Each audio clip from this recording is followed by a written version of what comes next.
제가 이제 주말마다 뉴스를 쭉 보면서 아, 시장이 정말 계속 뜨거워지고 있구나 이런 생각을 하게 되는데 네. 지금 부동산 시장 상황 어떻게 좀 분석하고 계십니까?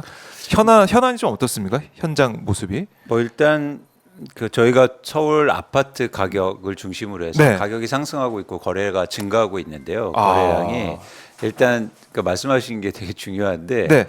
그러니까 매주 저희가 뭐 이렇게 아파트 매매 가격 지수 동향을 발표해요. 정부가. 사실 이런 나라는 우리나라가 유일합니다. 아, 다른 데는 매주 발표 안 해요? 아파트 가격을 아. 주택 가격을 매주 예. 이렇게 사람들이 보고 관심 갖고 이런 나라는 없어요. 아, 그렇게 지표가 그러면서 산출되기도 힘들고. 예. 예, 그래서 어쨌든 많은 사람들이 관심을 갖고 그걸 오히려 막 정부의 산하 기관이 그걸 만들고 그런 것들을 보고 사람들이 불안하고 네. 예를 들어서 뭐 다른 판단하고 이럴 수 있으니까 음. 사실 우리가 평균적으로 아파트를 한 번 사면 이제 거주든 투자든 네. 평균적으로 7년 이상을 보유하고 있거든요. 근데 뭐 한 10주 상승했다. 뭐 12주 상승했다. 이게 큰 의미가 있을까? 저는 잘 모르겠습니다. 네. 잘 모르겠다. 네. 그럼 지금 정부에서 좀 정부 이제 기관에서 내놓고 있는 네. 이런 부동산 가격 뭐 지표나 이런 것들 굳이 그럴 필요가 없다라고 보시는 거예요? 그렇죠. 네. 저는 어떤 운동을 하고 싶냐면 예. 그 한국부동산원에서 제발 주간 지수 발표하지 마라. 지표도 정확하지 않은 게 아는 상황에서 예. 사람들을 더 불안하게 한다는 거죠. 근데 어쨌든 지수로만 보면 지난주에 최대 수치를 기록했어요. 0.2% 상승해서 주간으로. 선생님 아파트 가격이 뭐 0.2% 상승하는 게 감이 안 오시겠지만 네. 어쨌든 주간으로 그렇게 오르고 있고 네. 다시 거래량은 증가하고 있는 건 맞습니다. 그래요? 네. 그럼 서울 아파트 가격이 뭐 전체적으로 다 지금 오르고 있다라고 볼 수가 있나? 어떻습니까? 그렇지 편차가 좀 않습니다. 있나요? 지역 예. 편차가 좀 크고요. 예를 들어서 마영성이라고 부르는 지역, 뭐 마포나 용산이나 성동구 지역의 네. 상승폭이 좀 크고 노도강이라고 하는 지역, 뭐 노원. 노원구라든가 도봉구라든가 강북. 강북이라든가 이런 지역은 상승률이 굉장히 제한적인, 오히려 하락하는 하. 그런 모습도 보이고 있고요. 그래서 일단 이 매매 가격 지수로만 보면 지역의 편차라든가 그리고 일부 지역의 상승세를 일단 보이고 있다. 그런 상황입니다. 편차가 있지만 주요 지역들 오르는 지역들이 있고 서울 지역 아파트 가격이 계속 쭉 상승하고 있다. 15주 연속 상승하고 있다라고 하고 있는데 왜 이렇게 오르고 있습니까? 지금 물가도 고물가고 고환율에 고금리에 현재까지는 그렇게 좀 좋지 않은 것 같은데 왜 이렇게 사는 거예요, 아파트를? 저희가 한번 곰곰하게 생각해 예. 볼게요. 예. 이제 불과 뭐 한 6개월 전이나 7개월 전, 1년 전에는 가격이 빠지고 거래량도 크게 위축되고 있었는데 네. 1년 동안 뭐가 바뀌었을까? 1년 동안. 예. 그렇게 크게 바뀐 게 사실 없거든요. 그런데 다시 또 주택 가격 폭등을 얘기하고 있고 지속적으로 상승을 얘기하고 있다는 거죠. 바뀐 게 없는데. 그러니까요. 그런데 가장 많이 바뀐 게 하나 있습니다. 뭐냐면 네. 사람들의 심리예요. 아, 네. 그러니까 사람들의 심리는 갑자기 바뀌거든요. 그러니까 예를 들어서 어제는 에휴 집값 비싸, 이 네네. 집값에 누가 사 이렇게 생각하다가 아침에 일어나면 사람의 마음은 바뀔 수 있습니다. 뭐라고요? 어떻게 바뀌어요? 아 이제 사야지, 집값 폭등한대더라 이렇게요. 그래서 지금 예. 변동하는 거는 이런 변동 원인은 가장 근저에 있는 심리가 있다는 거예요. 심리가 크게 변화하고 있어요. 그런데 최근에 거래량이 증가하고 네. 가격이 오르는 건 수요가 증가해서인데요. 그 수요가 어떤 수요냐면 실수요입니다. 실수요. 네. 그러니까 부동산은 유일하게 투자 수요와 실수요가 나눌 수 있어요. 그러니까 이런 재화 시장이나 자산 시장은 없어요. 그러니까 예를 들어서 주식은 쓰려고 주식을 사는 사람 없습니다. 다 이제 투자 목적으로 그렇죠. 사죠. 그래서 다 투자하는 사람들. 네, 오르면 이제 팔고 이렇게 그렇죠. 하려고. 뭐 예를 들어서 난 장기 투자야. 뭐 나는 주주하고 경영자처럼 주식을 살 거야. 아니요, 그거 다 투자죠. 돈 벌려고 하는 거 아닙니까? 그 배당을 받든 어쨌든 돈을 이제 벌려고 하는 그렇죠, 거죠. 그렇죠. 예. 근데 예를 들어서 저희가 시장에서 물건을 사고 쓰려고 살 때 투자하려고 팔을 사는 사람은 없잖아요. 그렇죠. 그러니까 재화나 자산 시장은 둘 중에 하나예요. 음. 쓰려고 사는 실수요가 있거나 아니면 투자, 이게 두 가지 있는 시장은 거의 없습니다. 부동산이 어떻게 보면 유일하죠. 유일하게. 그래서 어려워요. 예. 부동산이 어려운데. 그래서 수요가 증가하고 있을 때 꼭 물어봐야 됩니다. 지금 수요는 어떤 수요인가? 그런데 지금은 실수요자들이 시장에서 아파트를 사고 있어요. 근데 왜 실수요가 사고 있는가 그 증명을 할 수 있는데 두 가지가 근거가 있습니다. 첫 번째는 가계 대출이 증가하면서 수요가 증가하잖아요. 그렇죠. 가계 대출. 실수요자만이 1순위 대출을 받아서 집을 사요. 한국에서 투자 목적으로 집을 사는 사람들은 전세를 끼고 대부분 사기 때문에 네. 대출을 못 받습니다. 누가 대출해줘요? 은행에서. 1순위 대출이 아닌데 그런 차원에서는 수요가 증가하는데 대출도 같이 증가하면 실수요자라는 거예요. 그거에 뭐가 할 수 있다. 그렇죠. 네. 두 번째 근거는 뭐냐면 최근에 생애 최초 구입자 수가 증가하고 있습니다. 특히 30대를 중심으로 해서 생애 최초 구입한다는 건 자기가 거주하려고 사는 거죠. 그래서 이 두 가지 근거를 통해서 최근에 시장을 움직이는 수요는 실수요라고 저희가 개념 정의를 하고 있는 거예요. 실수요다. 근데 왜 실수요자들이 네. 심리가 흔들리고 있을까? 그러니까 왜 실수요자들이 예를 들어서 무주택자들이 왜 불안해지고 마음이 바뀌었을까? 그거를 저희가 볼 필요가 있잖아요. 그런 거 아닌가요? 가격이 부동산 가격이 이제 바닥을 찍고 올라가니까 여기에 빨리 올라타야지. 그렇죠. 나중에 나만 집 없고 나만 집값이 안 올라가고 이런 심리적으로 힘든 걸 피할 수 있다. 근데 이런 거 공교롭게도 아닌가요? 그런 현상을 예. 실수요자들이 만들고 있는데 그게 예를 들어서 계속 심리를 증폭시키고 있는 이유가 있다는 거죠. 그 두 가지 이유가 있습니다. 네. 첫 번째는 뭐냐면 윤석열 정부가 들어서면서 계속 부동산 규제를 완화해줘요. 대출 규제 완화해주고 개발 규제 완화해주고 세금도 완화해줘요. 이 3종 세트인데요. 이 3종 세트를 다 완화해줘요. 그러니까 어떤 그 기대감이 있냐면 이러다가 집값 더 오르는 거 아니야? 정책에 따른 그렇죠. 심리의 변화. 근데 그 심리나 그 불안감은 예. 누가 더 갖게 될까요? 집이 많은 사람들, 집을 갖고 있는 사람들 아니죠. 무주택자분들이 그런 정책을 보면서 더 불안하게 되는 거예요. 그러면서 심리를 변화시키는 원인은 첫 번째는 규제 완화에 있다. 두 번째는 금리 인하 기대감이요. 금리 인하. 금리가 막 인하된다니까 예. 집값이 또 폭등하는 거 아니냐? 이런 불안감이 가중되면서 무주택자들이 지금 대출을 받아서 집을 사고 있는 네. 그런 시장이다. 이렇게 판단하고 있는 겁니다. 그래요. 참 지금 뭐 뉴스를 보면은 나흘 만에 5대 시중은행에서 가계대출이 2조가 늘었다 뭐 이런 얘기도 계속 나오고 있어서 뜨겁다. 그렇죠. 빚을 많이 내고 있다 이런 생각이 드는데 이렇게 되다가는 빚이 계속 늘어나서 가계가 또 힘들어지면 쓸 돈이 없고 우리나라 경제도 안 좋아질 것 같다 이런 생각도 들고 어쨌든 이제 종부세 완화한다는 얘기도 있고 네. 그리고 금리 인하 기대 심리가 반영됐다라고 얘기를 하고 있는데 서울에 이렇게 막 오른다고 말씀하셨잖아요. 그럼 이게 지방이나 수도권이나 이런 데로 좀 번져 나간다. 이게 좀 상승세가 전국적으로 벌어질 수 있다. 이렇게 보세요. 어떻습니까? 그럴 가능성 낮다고 보는 거죠. 왜냐하면 실수요자들이 가장 많은 곳은 수도권이고 서울입니다. 네. 그 이유는 뭐냐면 자가 점유율이 가장 낮아요. 자가 집에 사는 비율이 낮기 때문에 실수요자가 항상 많거든요. 근데 지방은요. 네. 자가 점유율이 높아요. 그렇기 때문에 실수요자들이 지방에 많이 없단 말이죠. 그렇기 때문에 실수요자들이 움직이는 시장에서는 서울하고 수도권만 이렇게 네. 일시적으로 오르는 겁니다. 아. 근데 이제 중요한 게 지방에 오르기 위해서는 네. 투자자들이 가서 사줘야 돼요.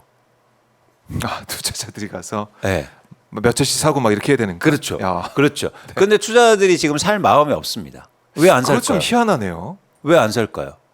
아니 지금 보면은 서울 집값 올라가고 있죠. 네. 대출도 많이 한다고 금리 인하 된다고 하니까 제가 만약에 여러 채 가진 사람이면 값 오르니까 지금 좀 사서 올랄 때 팔아야지 이런 생각 할 것도 같은데 왜 안 움직이는 거예요? 그래서 앵커님이 다주택자가 안 되신 겁니다. 네, 다주택자들은 지금 집을 팔고 있어요. 오히려 네. 오르니까. 그렇죠. 집값 상승에 대한 기대감이 크지 않기 때문에 네. 집을 사는 것보다 지금 누군가는 무주택자한테 집을 팔고 있다는 거예요. 그게 다주택자고. 희한하네요. 이게 심리적으로. 시장의 변동 원리예요. 예. 항상 그래왔어요. 그래서 무주택자분들은 빚을 내서 집을 사고 네. 거기다 대고 다주택자는 집을 팔고 있는 거예요. 반대로 가고 있네요. 이게. 그렇죠. 그런 현상들이 지금 일어나고 있는 겁니다. 네. 근데 이 다주택자는 심리, 언제 예. 집을 살까요? 떨어졌을 때. 그렇죠. 잘 생각해 보세요. 여러분들이 지금 내 집 마련을 준비시고 고민 중이시면 네. 1년 전에 집값이 떨어졌을 때 왜 집을 사고 싶은 마음이 안 생겼을까요? 떨어질까봐 더 떨어질까봐 근데 왜 지금은 생겼을까요? 오를까봐. 반대가 돼야죠. 근데 투자자들은 반대로 행동하거든요. 아 근데 그게 쉽지가 않아요, 그렇죠? 그 심리가. 누군가 하고 있잖아요. 그걸 어떻게? 그래서 생각을 바꾸셔야 된다. 안돼. 네. 지금 안 사면은 네. 이게 너무나 올라가서 나중에는 또 못 살 것 같다는 생각이 든다는 거죠. 그 심리는 또 아시잖아요, 그렇죠? 이해합니다. 예. 전적으로 그래서- 이해하는데 그걸 바꾸셔야 된다. 네. 어렵기 때문에 한번 해볼 만한 가치가 있는 거 아닙니까? 네. 그렇게 근데 어쨌든 우리가 시장을 전망하는 입장에서는 네. 이제 지속 가능성을 계속 물어봐야 되잖아요. 지금 실수요자들이 빚을 일으켜서 집을 사고 있는데 이게 지속 가능하냐? 지속 가능하냐? 그러니까 대표님이 꾸준히 저희 방송에 오셔서 말씀해 주신 내용은 지속 가능하지 않다. 그렇죠. 그렇게 말씀하고 그렇죠. 계시잖아요. 그렇죠? 언제까지 빚으로 내서 높은 가격의 가격을 계속 받쳐주기에는 한계가 있다. 그 이유는 뭐냐면 부동산은 유효 수요가 제한돼 있기 때문이에요. 네. 주식은 계속 오를 수 있어요. 어. 왜냐하면 단위당 가격이 낮기 때문에 계속 사주면 되거든요. 같은 사람이 계속 살 수도 있고. 그렇죠. 그러니까 유효 수요가 풍부해요. 근데 부동산은요, 단위 가격이 비싸잖아요. 그래서 내 자산이 충분히 이루어지지 않으면 네. 계속 증가하지만 이 가격을 감당해낼 수 있는 유효 수요가 적단 말이에요. 그래서 항상 유효 수요가 한계에 부딪혔을 때 대출이 증가하는 겁니다. 근데 그렇게 봐야 대출이 되는데. 계속 증가할 수는 없잖아요. 그렇죠. 대출도. 네. 대출까지 이제 다 이른바 영끌 뭐 B2라는 얘기도 많이 하던데 대출을 계속 내서 그걸로 산 사람들이 한번 지나가면 네. 더 이상 이제 오를 요인이 없다. 그렇죠. 그런 걸 최근에 2, 3년 전에 2년 전에 저희가 한번 경험을 했고 2021년도에 3년 전에 경험을 했고 네. 그때 이렇게 해서 막 집값 더 올라가서 빚내서 집 샀는데 결국엔 그 이후로 집값은 다시 떨어졌고 지속 가능하지 않지 않습니까? 네. 그때도 똑같았어요. 2021년도에 어떤 현상이 있었냐면 무주택자가 대출을 일으켜서 집을 사는데 다주택자가 거기다 대고 집을 팝니다. 왜 팔았을까요? 근데 그 이후로 집값이 빠졌잖아요. 무주택자분들은 안 사는데 다주택자가 또 집을 사요. 이미 이제 샀다는 건가요? 그러면 다주택자는 이미 산 사람도 있다는 거겠네요. 그러니까 몇 년 다주택자는 사이에. 그렇죠. 다주택자는 또 하나 뭐냐면 집값이 빠질 때만 산다는 거예요. 희한하네. 그런 심리를 가질 수가 있을까요, 근데? 그게 참 그러니까 어려운 목적이 거예요. 내가 거주로 보지 않고 투자로 보니까 그런 판단이 가능한 거예요. 쌀 때 사는 주식 쌀 때 사듯이. 그렇죠. 그런데 이거를 내가 거주 목적이나 사용 목적 그러면 그런 시각이 안 생깁니다. 그래서 시장에서 가장 많이 하는 말이 어차피 쓸 건데 아무 때나 사면 어때? 네. 근데 그 아무 때가 정도가 있는 거죠. 뭐냐면 빚을 엄청나게 일으켜서 높은 가격에 사는 게 네. 과연 그 때가 맞는 거냐, 아무 때가 맞는 거냐 그런 측면에서 고민이 된다는 겁니다. 그래요. 이왕 살 거 좀 가격이 빠졌을 때 실수라고 하더라도 이왕 빠졌을 때 그러니까 투자자의 마인드로 좀 기다렸다가 그렇죠. 사는 게 중요하다. 그러니까 여기서 한 가지 이제 두려움이 있어요. 예. 왜냐하면 안 빠질까봐. 그러니까요. 안 빠질까. 알 수가 없잖아요. 근데 불과 2년 전에 여러분들이 보셨잖아요. 그만큼 시장이 지금 변동성이 큰 구간이고 사실 이런 변화가 2009년도에도 똑같이 있었습니다. 네. 그러니까 왜 이렇게 시장이 자산 시장이 반복되냐면 여러 가지 경제적 여건이나 사람 그 뭐 소득이라든지 경제적 여건은 달라졌을 때도 한 가지 변하지 않는 게 있어서요. 그게 10년 전이든 20년 전이든 50년 전이든. 네. 그건 뭐냐면 네. 사람은 안 바뀌었어요. 사람은 사람의 욕망은 안 바뀌었기 때문에 사이클은 반복됩니다. 10년 전이나 20년 전이나 사람은요 누구나 내 집 갖고 싶어 했고 그때도 돈 벌고 싶어 했고 그렇죠. 그랬어요. 네. 그렇기 때문에 이런 시장 사람이 움직이는 시장은 계속 반복이 돼요. 특히 부동산 시장은. 근데 2009년도를 제가 왜 말씀드리고 싶냐면 2009년도에 무슨 일이 있었냐면요. 2007년도까지 집값이 급등합니다. 버블세븐 얘기 나오고 그렇죠? 그랬죠? 그러다가 글로벌 금융위기 와서 2008년도에 집값이 폭락을 해요. 네. 근데 2008년도에 정부가 바뀌죠. 그러면서 어떤 일이 일어나면 MB 정부가 규제 완화를 대폭적으로 해줍니다. 그리고 금리도 인하돼요. 이 두 가지 현상이 지금하고 똑같죠. 정권도 바뀌고 그렇죠. 이상하게 금리 똑같아요. 인하게 접어든다라고 하니까. 네.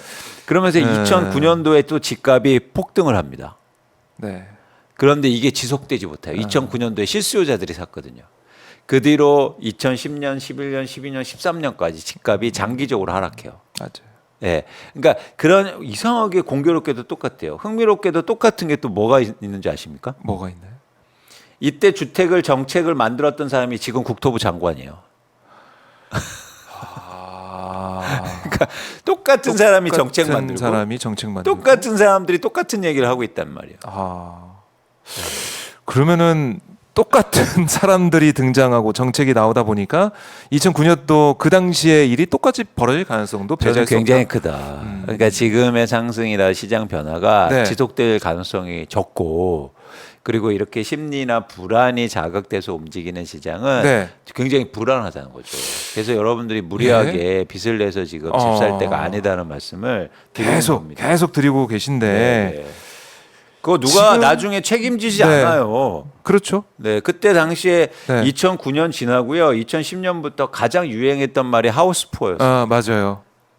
그때 2013년 뭐 그때까지만 해도 집 사면은 큰일 난다. 누가 요즘 집을 사냐. 그렇죠. 전세 살든지 해야지. 뭐 이런 얘기를 계속 했기 때문에. 근데 또 그게 증폭이 되는 순간 내 집 마련하기 좋은 기회가 오거든요. 그러니까 제가 내 집 마련하지 말자는 얘기가 아니고 집값이 계속 떨어진다는 말씀이 드린 게 아니고 집값 떨어질 때 내 집 마련 사자. 그러니까 그런 시기가 반드시 온다.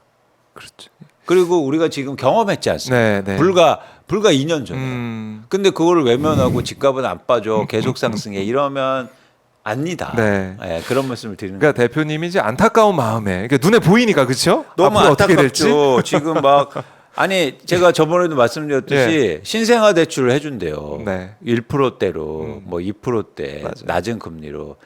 아니 대출을 싸게 해주는 게 중요한 게 아니고 집을 싸게 사는 게 중요한 거잖아요. 너무 비싸죠 집값이 지금. 그렇죠. 그러니까 예를 들어서 금리가 높아도 집을 싸게 살 수 있으면 그게 핵심이지. 대출 많이 해줄게. 대출을 잘해줄게. 많이 해줄게, 금리 낮춰줄게, 그거 갖고 뭐 단순한 비교는 어렵지만 예. 은행에 갔는데 아 이번에 저기 아주 고급 승용차 사면 저희가 금리 낮춰드릴게요. 그런다고 그래서 그거 대출 받아서 고급 승용차 삽니까? 사용하려고? 그건 아니잖아요. 그러니까 금리 얘기를 계속 하지만은 제일 중요한 건 가격인데 그렇죠. 가격을 좀 봅시다. 그렇죠. 이런 말씀이시고 네. 그리고 이런 얘기도 해요. 아니 지금 뭐 언론 일부 뭐 경제 매체나 이런 데 보면 부동산 시장 안 좋아졌을 때 그때 부동산 공급 그러니까 많이 짓지 않기 시작했기 때문에 부동산 공급이 부족해질 것이다. 그럼 뭐야? 공급이 부족하면 가격 오를 거 아니냐? 지금 사야 된다 그래서 이런 얘기도 하는 거 아니겠습니까? 그러니까 단기에 저희가 뭐 장기로 예, 5년, 예. 10년 이상 이렇게 보기에는 사실 힘들고요. 음. 단기에 집값을 결정하는 거 최소한 3년, 뭐 네. 4년, 1년, 2년, 3년 이렇게 집값을 결정하는 공급은 건설사들이 짓는 아파트의 양이 아니에요. 그래요? 예. 그건 뭐냐면 이거 쉽습니다. 예. 우리가 아파트를 사러 가요. 네. 어떤 집을 삽니까? 혹시 지금 누가 살고 있는 집을 사겠죠? 그렇죠. 예, 누가 예. 갖고 있는 집을 네, 사겠죠. 예. 그러면 갖고 있는 사람들이 시장에 내놓는 매물의 양이 공급이지. 왜 건설사들이 짓는 아파트의 양이에요? 근데 왜 그 얘기 계속 하는 거예요? 그건 뭐냐면 부족하다고 집값 얘기하면서? 상승의 기본적인 논리를 거기서 제공해 주기 때문이에요. 집은 항상 부족해. 지금 땅 없잖아. 그렇죠. 못죠. 예. 그러니까 이게 토건이라든지 건설사 기본적으로 거기에 관련된 사람들이 계속 얘기하는 겁니다. 공급 집은 부족. 그러면 집이 풍족할 때는 있었습니까? IMF 때 집 많았어요? 근데 그런 얘기 하겠죠. 새 집이 부족하다. 사람들 새 집이 새 집은 언제나 부족하다고요. 예. 그러면 서브프라임 때는 뭐 새 집이 많았습니까? 근데 집값이 왜 빠져요? 2년 전에 새 집 많았나요? 아니요. 새 집 부족해요. 항상. 항상 부족한 항상 거다, 부족한 그거는. 건 예. 변동 원인이 될 수 없어요. 우리가 집을 사는 공급은 뭐다 그래서 누군가 네. 갖고 있는 아파트니까 누군가 갖고 있는 사람들이 시장에 매물을 네. 많이 내놓으면 공급이 증가하는 거고 그 사람들이 가격 오를 것 같아서 매물을 걷어들이면 네. 공급이 감소하는 거죠. 아하. 네. 그럼 지금은 집주인들이 좀 가지고 있으려고 하겠네요? 아니 호가를 높이는 거 계속? 그렇죠. 지금은 그런 상황이어서 시장이 변하는데 계속 네. 그렇게 할 수가 없다. 아. 근본적으로 지금 서울을 중심으로 해서 매도 물량은 네. 지속적으로 증가하는 상황입니다. 그러니까 지금 집을 갖고 있는 사람들은요 팔고 기회다. 싶어요. 기회다. 팔고 이때- 싶. 그리고 이때 빨리 이때는 팔아야지. 그리고 팔았다가 나중에 집값 떨어지면 사야겠지. 아, 그렇구나. 근데 그 집을 누가 사줍니까 지금? 지금 실수요자들 대출해서. 네. 항상 이게 패턴이 반복돼요. 야, 아니 그러니까 이걸 우리 대표님 말씀 들으면은 네.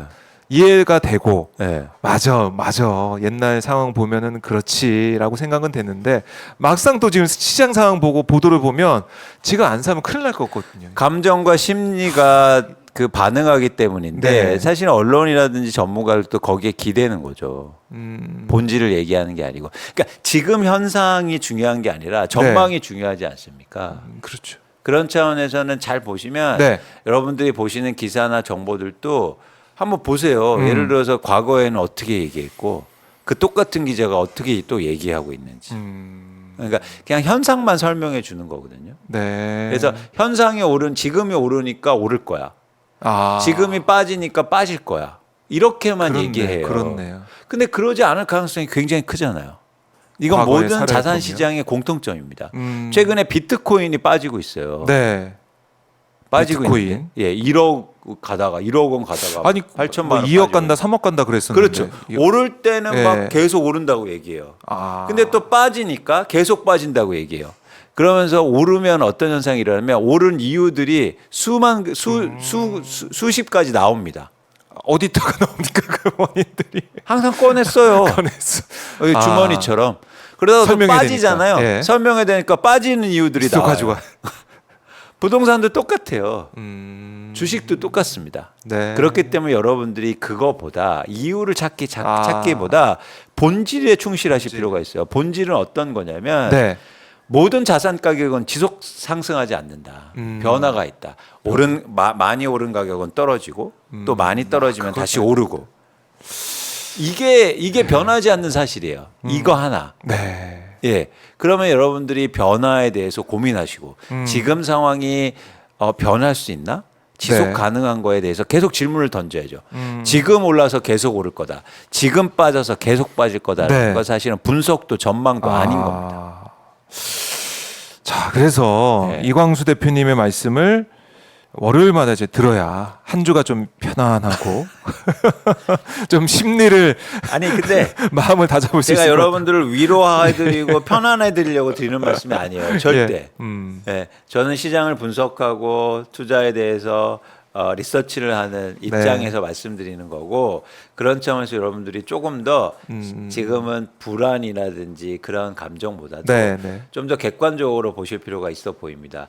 그 이번에 인사이드 2 보셨어요? 아직 투 못 봤어요. 이제. 그거 보시면 예. 이제 어린아이가 사춘기가 되는 과정이에요. 아, 그래요? 사춘기가 되면서 어린아이하고 다르게 새롭게 생기는 감정이 하나 있습니다. 뭐예요? 불안이요. 아, 불안. 예. 그러니까 사춘기가 접어들면서 그리고 성인이 된다는 건 네. 불안의 감정이 항상 있다는 거예요. 근데 맞아요. 이 자산 시장에서 가장 중요한 게 이 불안이에요. 아, 사람들은 불안해지면서 무리한 행동을 하게 되거든요. 사든지 팔든지. 네. 아, 근데 이 불안의 원천이 뭔지 아십니까? 뭐죠? 나하고 가까이 있는 사람들이 변할 때, 쉽게 말해서 나는 가까운 사람들이 아파트로 돈 벌 때, 네, 네. 친척이 돈 벌고 내 동생이 돈 벌었을 때, 오른다고 할 때 네. 불안에 떨게 돼요. 우리는 이재용 회장을 보면서 불안해하지 않아요.